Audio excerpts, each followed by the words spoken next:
আমরা নিজেরা যদি সচেতন না হই তাহলে আমরা বাংলাদেশকে এগিয়ে নিয়ে যাবো কীভাবে। আসসালামু আলাইকুম। কিছু কথা বলার জন্য আপনাদের সকলের মাঝে আমি হাজির হয়েছি। একটি কথা বলবো, মনোযোগ সহকারে আপনারা সকলে শুনবেন। সেটি হচ্ছে, যারা বিভিন্ন জায়গায় খবরের জন্য বের হয়, বিশ্বকে নিয়ে, বন্ধু বান্ধব নিয়ে, কিন্তু এখানে ছেলে এবং বোন নেই। ছেলে মেয়ে দুজনে কিন্তু কিছু কথাবার্তা যে উচ্চারণ করে আসলে অনেকে গায়ে লাগে।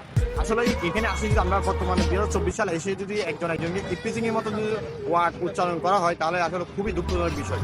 এখানে অনেকে ফ্যামিলির সাথে আসে বেড়াতে, অনেকে বন্ধু বান্ধব নিয়ে আসে, কিন্তু তারাতে যে অশ্লীল ভাষাগুলো উচ্চারণ করে একবারে খুবই নিন্দনীয় বিষয়। যারা ভিডিও দেখছেন অনেকে বুঝতে পারছেন কী কথা ভুলে যাচ্ছি। অবশ্যই আপনারা সবার মধ্যে ভিডিওটি ছড়িয়ে দিবেন, কারণ আমরা নিজেদের থেকে সচেতন হতে হবে।